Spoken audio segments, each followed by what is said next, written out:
Hey, welcome to another video. Today we are going to go through the color page in Davinci Resolve. I'm going to be teaching you some of the basics and pretty much everything that I use on a daily basis, plus some tips and tricks that I learned over the last 3 years of using it. Okay, so the first thing you need to know before you actually start color grading is what type of footage you have. And there are basically two major categories. Number one is just going to be a video with regular color science. This means a video straight out of your iPhone or a video from a camera where you don't have any color profiles enabled. Number two is going to be log footage, and this can be other different types of log, but mainly S-Log3, S-Log2, or a Canon log, or things like that. If you specifically configure this in your camera, you will know that you have that type of footage. If you don't know about this, don't worry about it. So I have prepared two videos for us today. One is a regular iPhone shot of my brother and my little dog running, and the other one is basically the shot you just saw. So we are going to be editing these two. As you can see, the first one is just a regular iPhone shot, and the second one is actually like a log shot. You can tell these shots apart because the iPhone footage is pretty much ready to go, and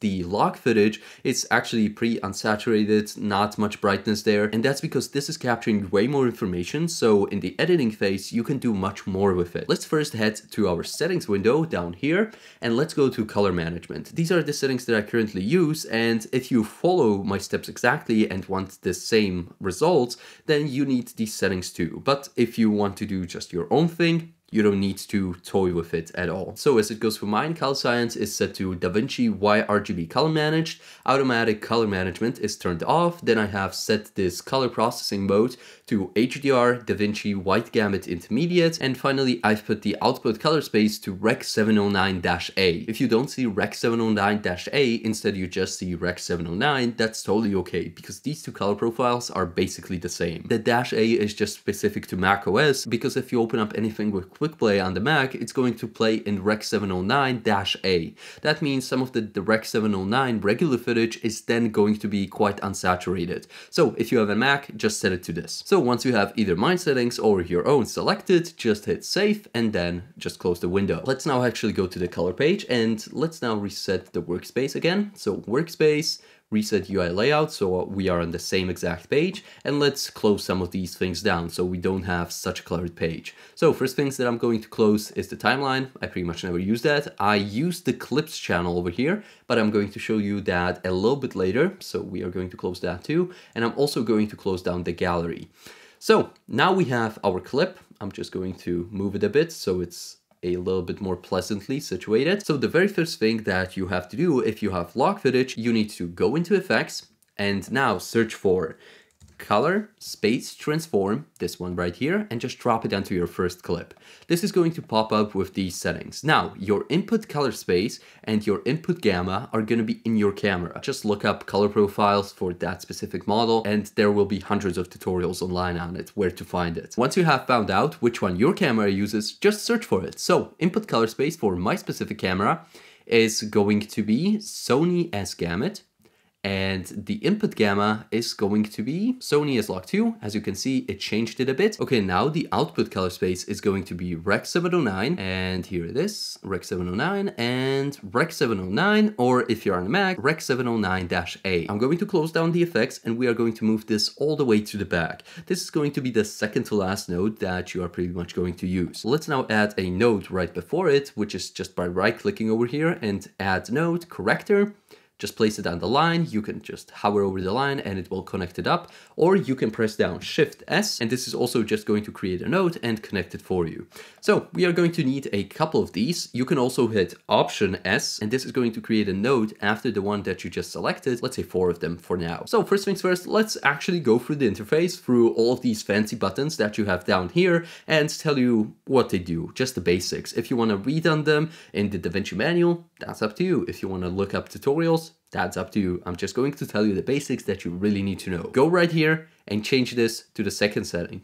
This is going to open up your scopes, and you want to go from parade over to waveform. This is going to be showing you your entire image in waveforms, and it's basically going to be helping you to kind of manage your brightness in the image and all of your saturation colors and things like that. If you don't understand it from the beginning, it's totally okay. I didn't understand it as well. So a really easy way to show you how these waveforms things actually work, like what do these have to do with this image, is by going to these three dots and clicking on Display Qualifier Focus. And now when I'm on the image, you can see that my qualifier, aka my mouse, and these little circles that appear right here. And when I hover, for example, over my face, you can see that those circles are basically the RGB values of the colors on the specific pixel that I'm on my face right now. How are you actually going to use this?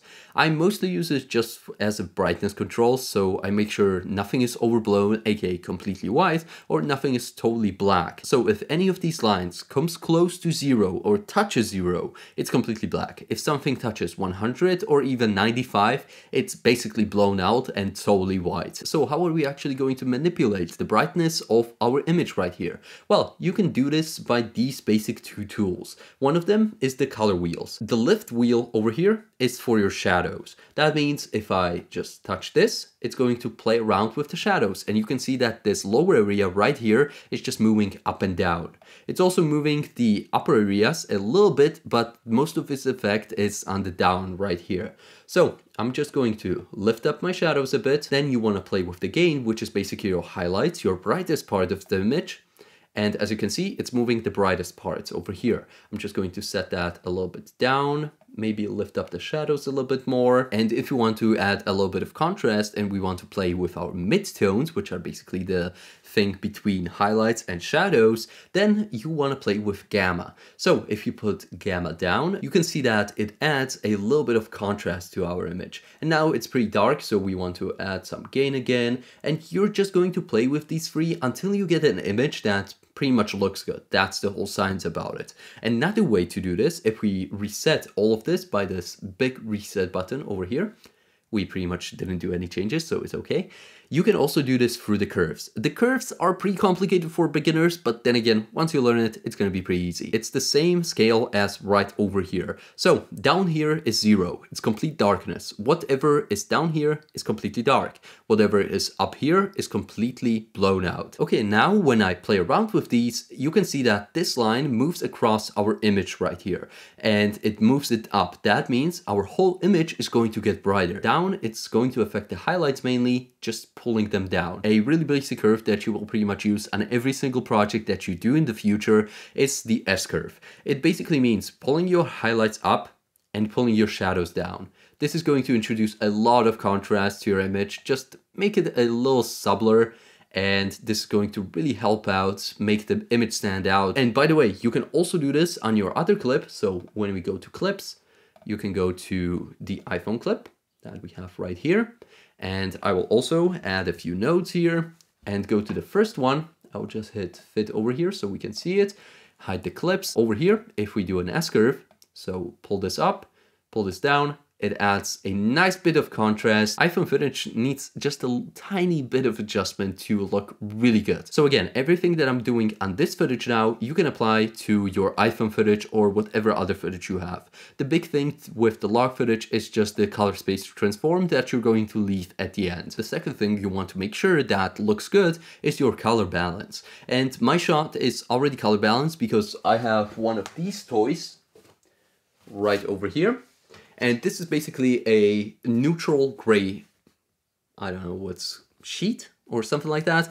You basically point your camera, set the color balance on this neutral gray, and it's going to do all of the work for you. You don't have to toy around with the footage in the editing program. It's basically going to do all of the hard work right in the camera. But if you don't do that, you can just use a tiny piece of paper that is also going to work pretty fine. You don't have to buy a freaking thing for $20 or something, but it's pretty worth it because it works in all lighting conditions. The paper is kind of unstable. Sometimes it works, sometimes it doesn't. But then again, most of the time, if you're shooting in log, you can fix it afterwards. But it's always better to do it directly in camera instead of trying to fix it in log after that. And let's say that your image is kind of like yellowy and a little bit looks something like this. You can see that the whites aren't actually white, and you can see that on our waveform right here, that this point should be white, but we can see that the three circles here aren't actually connecting. You're going to grab your white balance tool, right, and find a point in your screen that is supposed to be white. For example, this little pot right here, this is supposed to be white. I know that because in real life, it's actually freaking white.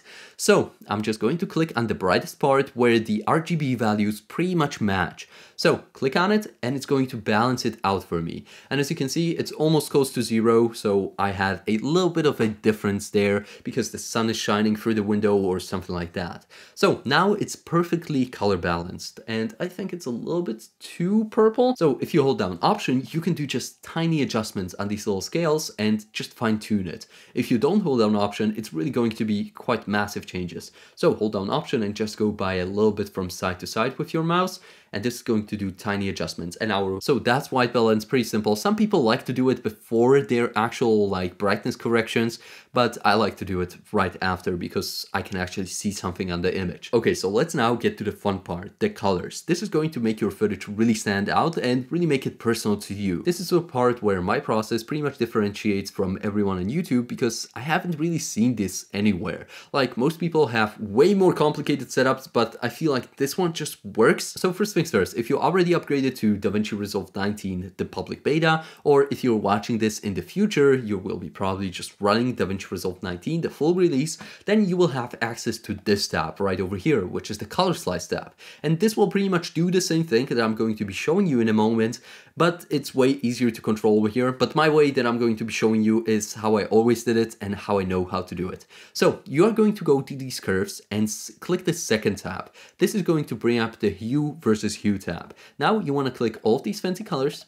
down right here. This is going to make all of your points, and all of these wavelengths that you can see basically represent the colors in your image. Basically a lot of orange, which is my skin tone, and also this roof that I have right here, the shelves. Then I have a big spike of blue, which is probably this McLaren P1 in the background, also these books, and a tiny bit of other colors. So the first thing that I like to affect is my skin color, because my skin color is pretty pale. I'm just a white boy. I'm just going to click on the orange and adjust it to the way that I like. Also, this is going to be adjusted and this is going to be adjusted. So I'm going to bring this up because I know that up is this kind of like a nice peachy color, you could say, but don't overdo it because it's going to just look freaking terrible, right? So just go by a little bit and go a little bit up so it's nicely corrected like that. That looks pretty much fine. And now I want to play around with the other colors. For example, I like my shirt to be a little bit of a darker. As you can see, my shirt is a tiny bit affected because it's a tiny like tint of blue. So I'm going to go down to actually make it like dark blue. And you can also play with the other colors, like for example green over here. As you can see, it's affecting this book, this plant, and I like to do it just to have it a little bit up here. And that's pretty much it. You can dial this in more, but these are the basics. And now you want to head over to hue versus saturation, do the same thing with the colors. Just do these points, and now also go to the skin tone and raise this up and down till you see a level that you really like. You can also create more points to adjust precisely what you want. For example, I see that this point right here is mostly affecting my skin tone, so I'm going to raise this up a bit, and I'm going to raise this to the side so it doesn't affect the roof. I see that this big spike over here is the roof, and I don't want to be affecting that as much. So I'm going to rise this in order to have nicely colorful skin. And I'm also going to shift this little red thingy to the other side so it also affects the other parts of my face. So I'm going to shift this to right about here. I don't know what it is affecting, but that looks kind of good. Let's play around with it a little bit more. Okay, that looks like pretty decent. It isn't really that great, but I like it kind of. So let's go to the third one, which is hue versus luminance. Basically the same exact thing, just the colors, and luminance is now the brightness. Saturation is the strength of the color and luminance is the brightness. So I'm again going to use a point right here, and as you can see, if I go up and down, it's mainly changing these areas right over here. This looks pretty fine, I think. I think I overdid the hue thing a little bit, so I'm just going to pull that down a tiny bit. Okay, that looks pretty good. Now, if you want to see the change that you actually did with all of these color grades, I'm just going to pull this up a little, like right there. I'm going to create another point. Yes, that's what I wanted. And now the colors, that's perfect. Okay, now if you want to see the actual changes that your node does, you can click on the number of the node, and this is going to enable and disable it. So you can see that we did a little bit to the color, to the face, make the skin a little bit more alive. And this helps a ton in the finished product, just to spice it up a little bit. Then node number 4 is kind of specific. You can skip this step if you don't really want to go into the details, but I like to do this. So go into these second wheels, which are your HDR wheels. And these look even more complicated than the color wheels, but they are totally worth it. There are 6 of them, and you can just go through these by this little arrow over here. As you can see, they go from black to dark to shadows to light, highlights, and specular. And these wheels basically affect specific chunks of the brightness of your image. So if you want to affect just the dark parts, which you can check by hitting this little icon right here, this is basically affecting just these parts. The shadows are affecting all of these parts. And when I click to the other 3, the light is affecting all of these parts. The highlights, it's pretty much just affecting my face a barely tiny bit. I don't even know if you can see it on YouTube. And specular is pretty much affecting nothing. You can play around with these sliders over here. As you can see, they're perfectly aligned here because they're affecting really just the brightest parts or just the highlights. If you play around with this a tiny bit, like for example, if I put the highlights a little bit down, it will affect a much larger area and it will overlap with the light settings a little bit. Okay, so what do we do with all of these settings that we have right here? It's actually pretty simple. There are just 2 settings you need to care about, and that's basically checking what this color wheel affects. That means the highlights. So it's going to affect the highlights. And now just going down here into X, which stands for exposure, aka brightness. And if you go down, you can see that the bright parts are actually getting dimmer and my face is looking kind of matte right now. So I just want to pull it down a bit and maybe pull up the saturation so my skin color is a little bit more saturated. And now I want to go to the light parts. I want to do the same thing, just play around with the exposure, maybe bring it down also, just bring up the highlights, maybe add some saturation over here, go back now and look at the dark parts. The dark parts are looking pretty fine. Maybe if I bring them up, it's going to get this nice kind of like HDR effect, and play around with this a little bit to add a little bit more contrast. And as you can see, our image is actually really starting to look good. Like compared to the first one, when if we want to disable all of these settings right here, you can hit this little icon up here. And this is where we started, and this is what we have right now. This looks freaking amazing. Great work so far if you're following along. So if you want to add a little bit of extra like preset effects onto your footage, I'm just going to move this here, and this is actually going to go after our color space transform. So I'm going to hit Option S to add another node. I'm just going to open up LUTs over here, and Davinci Resolve is already going to have lots of LUTs for you to choose from. Just make sure you are selecting the right one depending on your content. And I'm also going to leave a link down below to a website if I can. I don't know if YouTube lets me post links down there. I think it does. I'm going to post a link to a website that has literally thousands of LUTs, and you can choose whatever you like. So I'm going to go over here to my look LUTs that I have right there, and I like this Stranger Thing one. As you can see, it's way too intensive, but that's okay. Most of these are going to be way too intense. So I'm going to grab this Stranger Thing LUT and I'm going to place it on here. So as you can see, it created this little cube right here with lots of cubes in it, and you want to close down the LUTs now that you have applied one. Go over here to the key menu, and down here where it says key output, just reduce this a little bit to something like 30%, maybe 40, let's say 0.4. That looks pretty good. And now when we enable and disable it, we can see the difference it makes. It basically adds a ton of contrast and some of the saturation. It really makes the footage stand out. Okay, so congratulations, you now made your video actually look pretty good. Let's now apply it to the iPhone footage. So I'm going to open up Clips, click on the iPhone footage, and now I'm going to middle click with my scroll wheel on the finished footage that I have already graded. This is going to copy all of the settings over. I'm going to close the clips, And as you can see, it looks freaking terrible. That's because of the color space transform, because this footage doesn't need it. So I'm just going to delete that, and it pretty much matches the footage that we had before. It has some of the similar colors, and as you can see, there's a lot of green here, which we just didn't have in the other one. So I'm going to go to our color corrections that we have in number 3 over here, and here's the big spike of green. So I can play around with it a bit. Maybe make it something like this, something like a little bit to the winter time. So maybe just boost the greens like this if you want to make it more colorful. Maybe you don't want the greens to stand out as much and just play it like this. Maybe go down a little bit with the saturation or up a little bit. You can really make this look like anything that you want when you're playing with these colors. So you have all these fancy effects. When we play around with the video now, it looks pretty much like it was filmed like that. Okay, so once you have all of your settings finished, now you can go to your gallery, go over here, click this panel, go to power grades. As you can see, I already tried something, so I have one already there, but you want to right click on your footage and just grab still. This is going to make a copy over here. And now I can use this copy over here for every piece of iPhone footage that I have. That means if I go back to my timeline and now go to the footage that we worked on before, like for example, this one, if I just move it over here, and if I completely reset all of the effects that we have, and just go away with it and do this like that.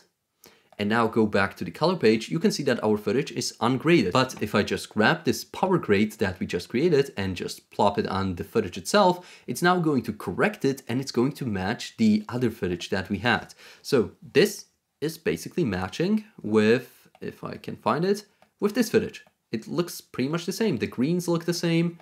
I'm just going to place it right next to it so we can see the greens look the same. And sure, you are going to need to make a tiny bit of adjustments for the exact lighting scenario, but for the most part, this is going to be finished. And this is mainly going to be useful for footage like this when you're recording indoor and you're using the same setup over and over and over again. And over here, you can do the same exact thing. Just grab a still, and now you can go here, just do change label, and this is going to be your indoor setup, and this is going to be your outdoor setup. I don't know if you write outdoor and indoor together or as two separate words, but that doesn't matter. So this is pretty much everything you need to know about color grading to start making beautiful videos. If you want to go a little bit more advanced, I'm going to link some YouTube channels in the links down below, which you can look at. Those are pretty much libraries of knowledge about this kind of stuff. People who just specialize in this,